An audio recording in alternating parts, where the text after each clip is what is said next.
Bismillahirrahmanirrahim.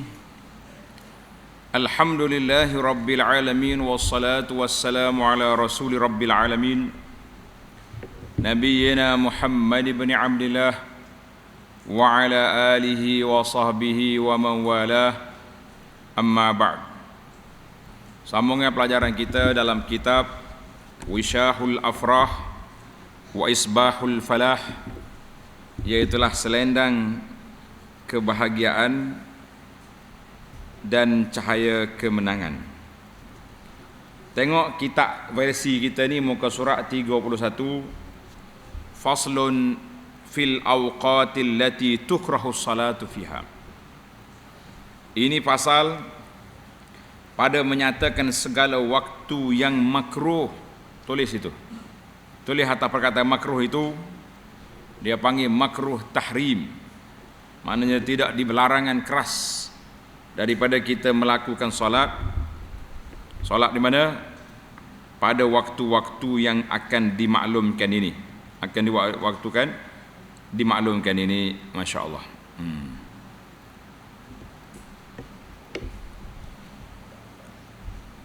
Dan, tengok. Kalau solat juga apa jadi? Tulis tepi kita. Hukum melakukan solat pada waktu larangan ini dalam mazhab Syafi'i kata tiada sah, sembahyang lagi haram.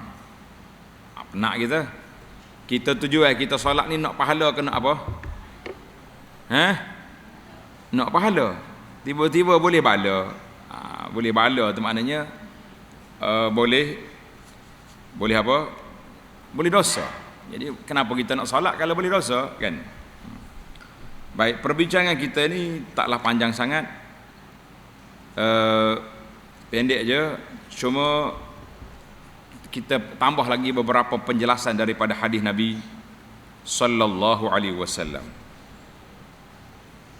Tengok ni, tengok dalam kitab dulu. Dan pada menyatakan segala waktu yang makruh, letak makruh tu tak adalah kurungan, mana waktu yang dibenci, yang ditegah melakukan solat padanya. Setakat mana nah makruh di sini? Tengok, mengikut mazhab Syafi'i kata tiada sah sembahyang, kalau solat juga tidak sah, lagi haram jika dikerjakan dia. Jika dikerjakan juga haram pada lain daripada tanah haram. Apa dia makna tanah haram di situ? Tanda belajar, selain daripada kita solat di Mekah. Adapun solat di Mekah Mukarramah, khasnya Madinah tak masuk. Tanah haram di sini tanda tanah haram Mekah. Mengikut mazhab kita Syafi'i, dia kata di Mekah tidak ada waktu larangan, tidak ada waktu tahrim. Semua waktu boleh solat sunat. Semua waktu dibenarkan solat sunat. Namun begitu ada juga khilaf ulama di situ. Mereka mengatakan hadis Nabi sallallahu alaihi wasallam yang menyebutlah jangan kamu ya Bani Abd Manaf, hei Banu Abd Manaf, mu jangan larang orang nak solat di sini malam atau siang. Jadi ulama yang mazhab lain mengatakan Mekah dengan tanah lain dan tempat lain sama je, tak boleh juga waktu larangan. Maksud jangan kamu larang di situ, iaitulah solat sunat tawaf. Mana bila orang tawaf, lepas dia tawaf dia sunat solat. Sebab itu kata Abu Anas, eloknya kalau kita ke Mekah, waktu larangan yang menjadi khilaf ulama ini, usahlah kita solat. Kita buat benda lain. Lepas solat asar, lepas subuh kita tawaf. Kalau kita sudah tawaf, boleh je kita solat sunat tawaf. Dia panggil bersebab. Boleh. Ataupun kita baca Quran, zikir, macam-macam lagi boleh buat. Kenapa kita nak pergi rempuh di dalam kawasan khilaf itu? Kawasan khilaf. Baik. Maka iaitu 5 waktu. Waktu larangan tu ada 5 waktu. Yang pertama, tak nombor itu. Waktu naik matahari, daripada terbit matahari sehinggalah qadar segala Oh, segala ni panjang mana? Sekadar 7 hasta. Tanda itu pelajar. Lebih kurang 15 minit selepas syuruk. Tulis tepi tu. Nanti kamu tak ada jawapan. Orang tanya galah panjang, galah pendek. Galah kelapa sawit ke, galah apa ni, buah jambu. Nah. Kalau kita ukur dengan minit, lebih kurang 15 minit. Tulis 15 minit.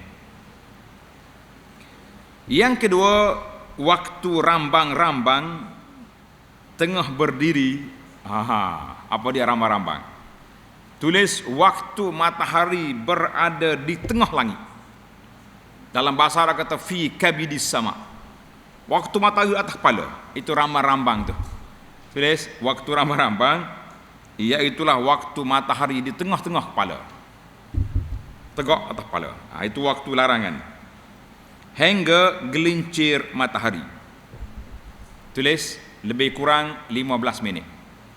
Maknanya 15 minit sebelum masuk waktu zuhur. Itu waktu larangan solat.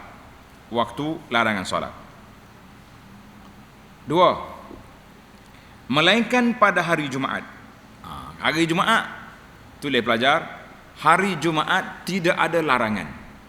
Hari Jumaat tidak ada larangan, boleh je kita solat sampai khatib naik mimbar. Tak larang. Nanti kita bincang di akhir nanti tentang waktu hari Jumaat, solat sunat pada hari Jumaat, yang banyak orang bertanya tentang qabliyah ba'diyah dia ada ke tidak, insya-Allah. Yang ketiga, kemudian selepas solat subuh sehingga naik matahari segala. Tengok, 3 ni macam berulang dengan yang pertama. Nampak ke tidak? Hak 3 dengan hak 1 apa beza? Bezanya, yang pertama tadi bermula daripada terbit matahari, syuruk, sehingga betul-betul matahari naik segala 15 minit. Itu waktu larangan keras. Tanda, yang pertama itu larangan keras.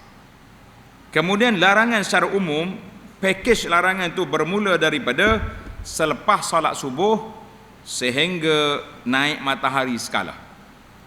Bila kita solat subuh, maka lepas pada itu tak boleh solat sunat. Ataupun kita tunggu betul-betul syuruk, itu waktu larangan keras dalam masa yang sama. Tapi ada 2 kategori, A, B. Kena jelas itu. Kalau tidak pelajar kita jadi penini ke apa ni? 2 kali ulang lah. Yang keempat, kemudian daripada solat asar hingga jatuh matahari, itu pakej petang.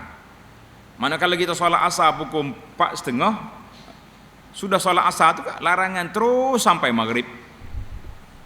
Kalau kita solat asar pukul 6, bermula di situ. Bermula daripada solat asar, selepas solat asar barulah tak boleh solat sunat. Bukan masuk waktu asar. Sebab kalau masuk waktu asar, kita belum lagi solat asar, kita boleh je solat qabliyah.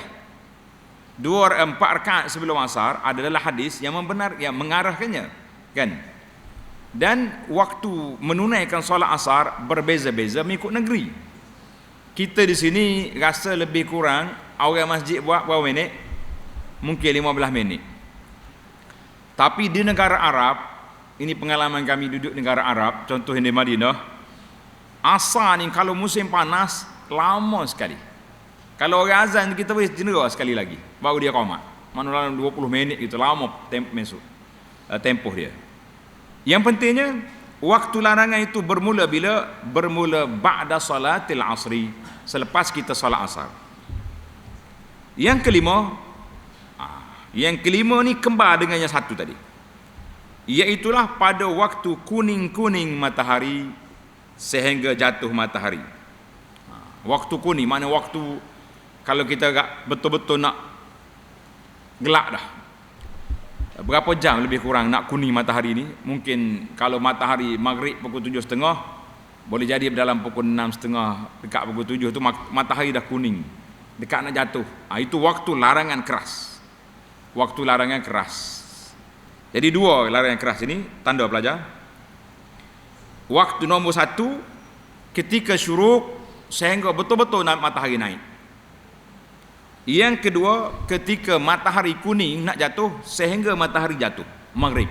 Itu dia panggil waktu larangan keras. Jadi dalam ini ada 5 waktu tanda. Kalau tak boleh tanda pun dengar. Uqbah bin Amir radhiyallahu anhu meriwayatkan hadis. Hadis ini sahih dikeluarkan oleh Imam Muslim. Dia kata, "Salasu sa'at kana Rasulullah sallallahu alaihi wasallam yanhana an nusalli fihinna aw an naqbura fihinna mautana." 3 waktu Nabi kita larang daripada kita solat sunat ataupun kita kebumikan jenazah pada waktu itu. Yang pertama, hina tatlu asy-syams bazighatan hatta tartafi'. Ketika matahari naik sehingga betul-betul meninggi. 1. Wa hina yaqumu qa'imuz zahirah. Ketika orang tidur qailulah tu bangun hatta tamila syams sehingga matahari gelincir. Mana condong ke arah barat. Mana kita kata tadi lebih kurang 15 minit sebelum masuk waktu zuhur. Yang ketiga, wahina ketika matahari syams hampir lil ghurub hatta taghruba. Ketika matahari nak jatuh sehingga dia jatuh maghrib, itu waktu larangan 3 waktu. Hadis ini dikeluarkan oleh Imam Muslim. Wa fi riwayatin Abi Sa'id al-Khudri, riwayat Abu Sa'id al-Khudri dalam As-Sahihaini wal lafzu li Muslim, la salata ba'da al-asr hatta taghruba asy-syams. Nabi kata jangan lagi solat sunat selepas kamu solat asar sehingga terbenam matahari, wala salata ba'da salatil fajri hatta tatlu asy-syams. Jangan kamu solat setelah naik solat subuh sehingga matahari naik. Jadi kita ada 5 waktu yang telah kita jelaskan tadi. Apakah hukum? Tengok dalam kitab kita kata, maka haram salat pada segala waktu yang tersebut lagi tiada sah. Haram salat. Dalam kitab yang anda baca ni dia kata at-tahrim, an-nahyu lit-tahrim.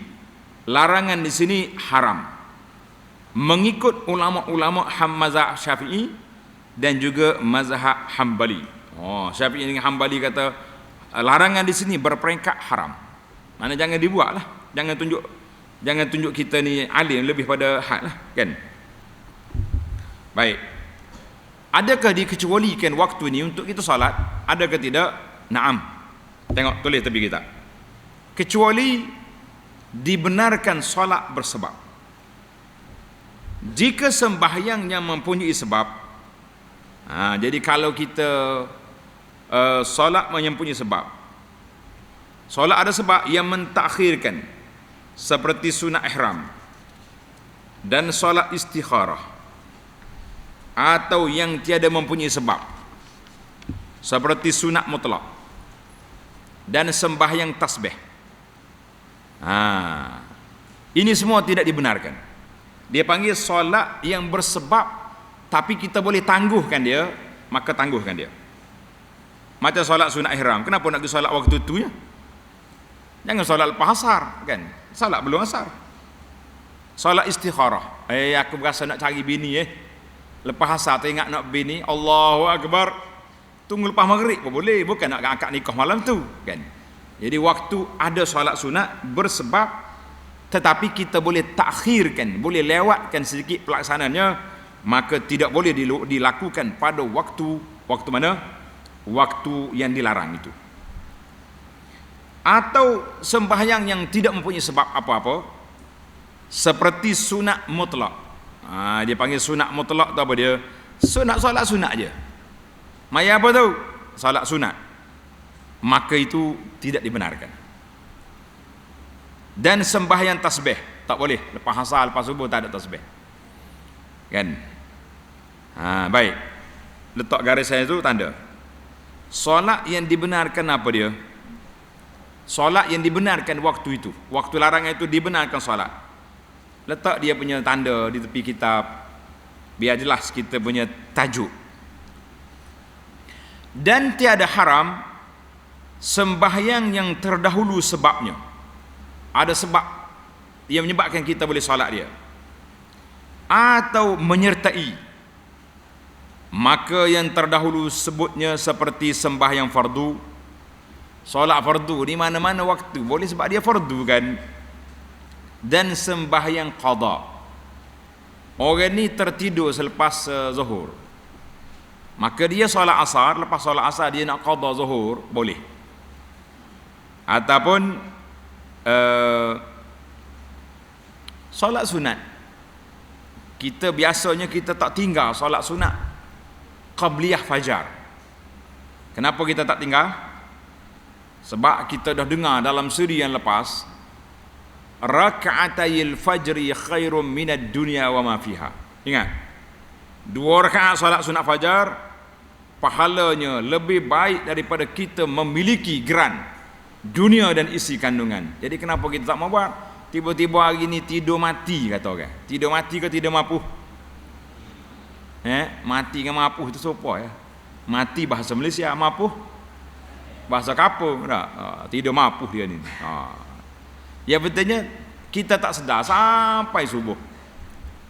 Astaghfirullahalazim, terlepas dah lah aku punya 2 rakaat fajar. Tak cukup dah lah hari ni 12 rakaat kita nak dapat rumah dalam syurga kan. Nak dapat projek mega. Maka lepas solat subuh kita boleh qada raka'atayil fajri, kita boleh qada 2 rakaat fajar tadi, solat sunat. Tapi bagi tahulah kawan, maaf dah, aku nak solat qada subuh tadi, qada qabliyah. Kalau tidak orang pelik, lebay kampung mari mana ni solat sunat lepas subuh. Bukan ba'diyah ni, qabliyah, qadaan, itu dibenarkan, boleh. Atau sunat, kita qada solat sunat tadilah, ataupun solat fardu, dua-dua tu boleh. Dan solat jenazah, kalau kebetulan jenazah baru sampai masa ni. Tapi jangan pula qasad, kita nak solat jenazah 5 minit lepas solat subuh, lepas nak masuk maghrib dah, dekat nak masuk waktu lah. Itu di waktu nahana an naqbara mautana, Nabi larang. Tapi kalau lepas solat subuh selalu kita solat, tak jadi masalah. Lepas solat asar selalu boleh solat jenazah, kerana waktu tu waktu orang berkumpul, waktu orang berhimpun kan. Dan sembahyang yang dinazarkan dia, jadi kalau dia menazar nak solat boleh. Dan sembahyang mu'adah, tanda pelajar, ini penting. Solat mu'adah makna kita ulang sekali lagi. Contohnya waktu PKP ni, ada setengah orang dah jinak dah, dia sudah biasa menjadi imam interim, imam sementara di rumah. Jadi keluarga dia pun dah biasa solat berjamaah, tiba-tiba ayah dia nak pergi masjid, sedihlah isteri dan anak-anak kan. Tak apa, dia mari solat jemaah di masjid dengan imam, lepas tu dia balik ke rumah, dia ulang sekali lagi solat asar, dia jadi imam pada keluarga dia, itu boleh. Tulis itu dia panggil solat ulangan, boleh. Ataupun kita solat tadi, lepas solat orang kata ada benda kaki awak ni, gam ke apa benda ke, waktu tu dah petang, boleh kita ulang balik. Tak ada. Tapi yang saat ni relevan, yang balik jadi imam semula di rumah tadi, alhamdulillah. Dan sunat wudu, boleh kita ambil wudu selepas asar, lepas solat asar boleh kita solat sunat wudu, itu dia panggil bersebab. Dan tambah solat tahiyatul masjid, kamu masuk masjid bila-bila waktu boleh solat sunat tahiyatul masjid, lepas subuh ke lepas asar dibenarkan. Cuma kalau dekat sangat nak maghrib, dekat dan seminit lagi nak maghrib, jadi eloknya kita tunggulah sampai orang azan. Kita berdiri di situ sampai orang azan, kita pun solat sunat qabliyah selalu. Elok, sebab dekat sangat waktu maghrib itu waktu larangan keras. Jadi kalau kita rasa boleh tunggu. Kalau tak boleh tunggu, kita solat boleh, itu masih lagi dalam skup bersebab. Sebab apa kamu solat? Sebab kita masuk. Sebab apa solat? Sebab kita masuk masjid, maka kita solat, itu dibenarkan. Alhamdulillah. Dan sujud tilawah. Kita baca Quran sampai tepat sujud, boleh sujud walaupun lepas asar. Dan sujud syukur dibenarkan. Macam mana sujud syukur? Contohnya seorang ni menunggu keputusan. Anak dia periksa ke apa benda lah, yang penting keputusan yang besar. Lepas dia solat asar, masuk telefon. Treng, abah, alhamdulillah saya sudah dapat 20A. Oh, ayah dia pun Allahu Akbar, sujud syukur. Itu dibenarkan. Oh dah. Ni, tapi kita jarang. Nanti kita buat kenduri kesyukuran, kita sujud lah. Sujud syukur ni spontan. Dengar aja dapat nikmat, sujud. Nikmat yang baru. Kalau nikmat hari-hari ke sujud syukur lah kita ni. Sekali makan nasi syukur, sujud. Nah. Makan nasi kata alhamdulillah syukur lah.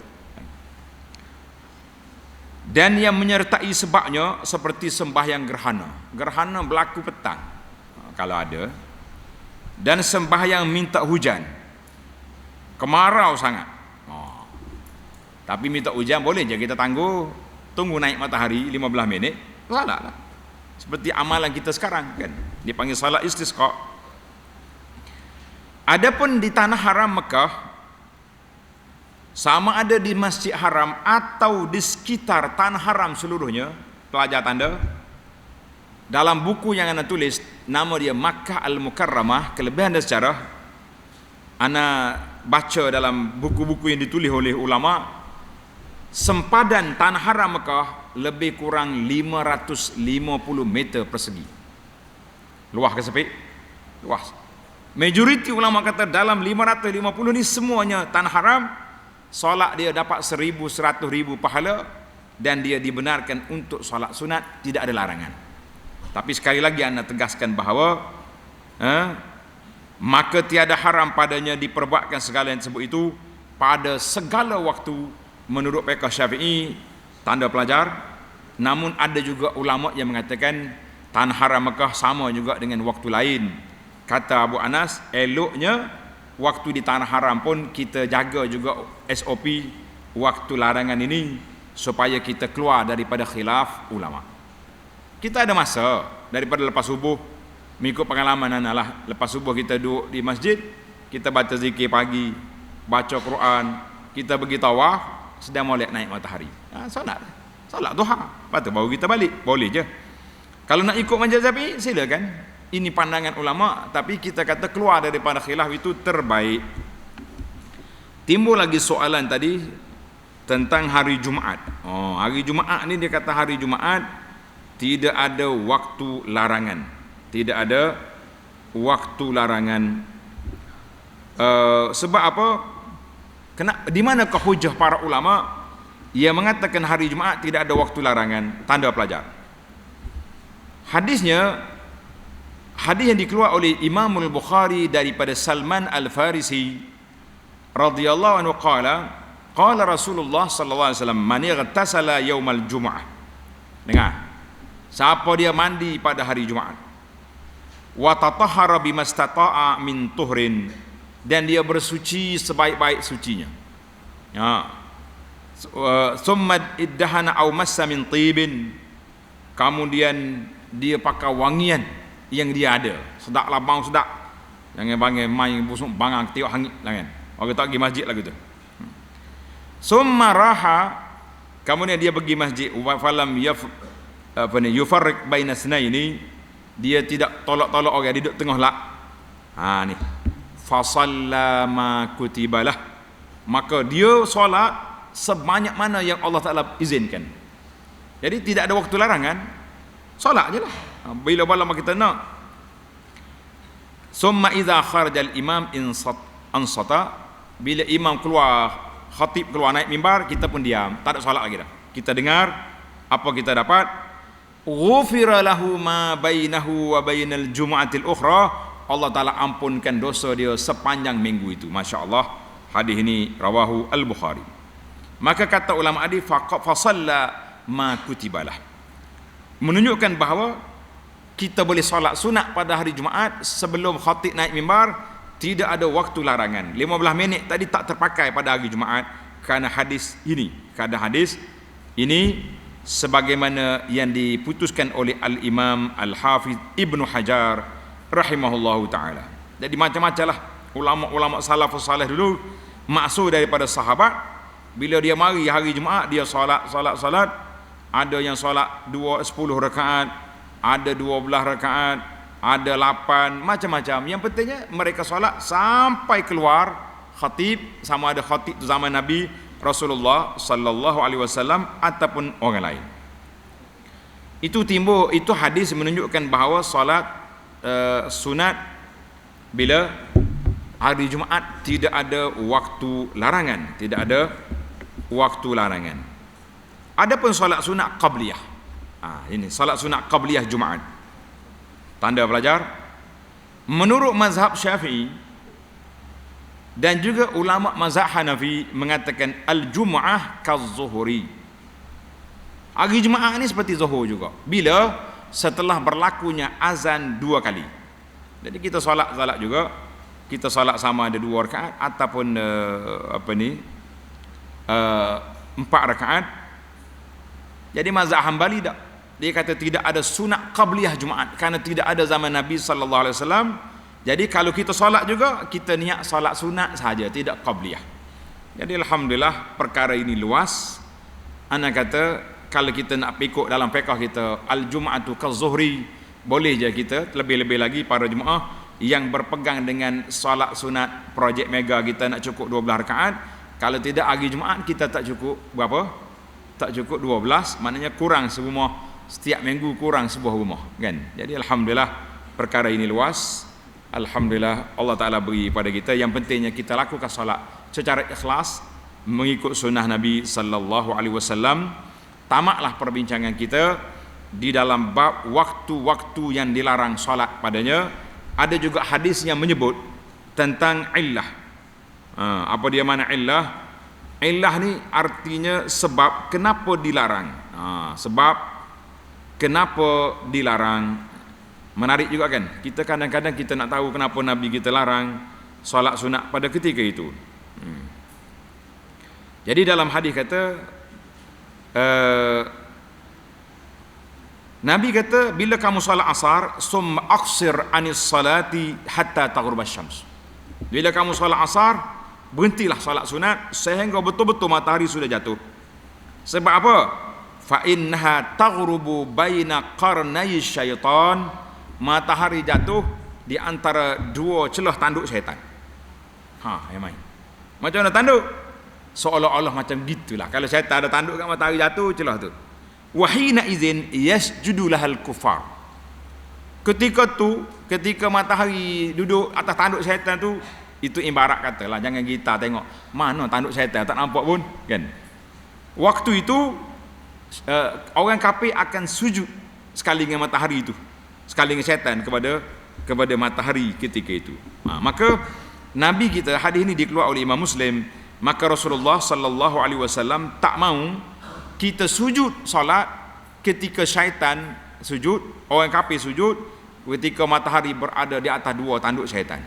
Jadi maksudnya duduk waktu dekat matahari nak jatuh.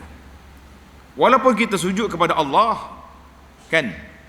Mereka sujud kepada matahari ataupun kepada lain daripada Allah, tetapi Rasulullah sallallahu alaihi wasallam tidak mau adanya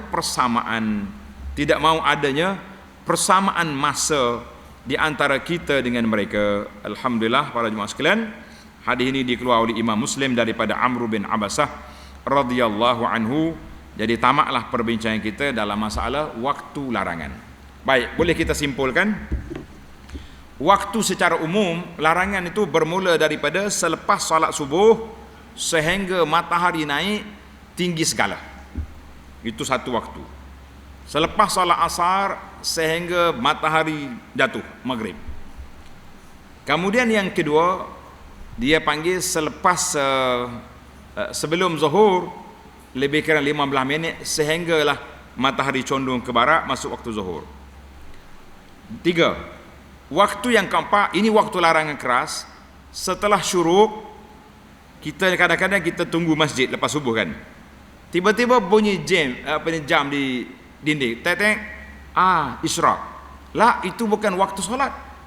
Itu waktu tamat waktu subuh. Waktu itu sudah tamat waktu subuh, artinya matahari sudah naik. Apabila kita paling minima boleh salat, iaitulah 15 minit. tanda pelajar, minimal dia 15 minit. Dalam takwin tulis 28. Kita kata itu terbaik. Tapi kalau kita nak cepat, tak ada masa lagi kita nak tunggu, ambillah 15 minit. Di peringkat awal dulu, kalau tengok video hak lama saya dulu, anda kata 10 minit je. Tapi setelah diberi pandangan oleh sahabat kita di bahagian falak, maka kita kata kita ambil 15 minit. Jadi keputusan akhir ni Abu Anah kata ambil 15 minit. Ada juga yang kata 12. Kita tak 15. Sabarlah 2 minit je beza kan. Maka itu waktu habaq larangan. Jadi waktu solat asar, waktu matahari kekuningan, dekat dengan nak jatuh dah. Berapa minit lagi nak jatuh? Mungkin dalam 15 minit ke setengah jam dah kuning. Waktu itu larangan keras sebab waktu matahari berada di celah tanduk syaitan dan waktu itu orang kafir sujud kepada matahari. Jadi kita jangan. Alhamdulillah tamatlah kita perbincangan kita tentang 5 waktu yang dilarang untuk kita lakukan solat sunat. Dalam ulama Syafi'i kata al-nahyu lit-tahrim, larangan di sini larangan berperingkat haram. Wallahu a'lam. Wa sallallahu ala nabiyyina Muhammad wa ala alihi wa sahbihi ajma'in. Walhamdulillahi rabbil alamin.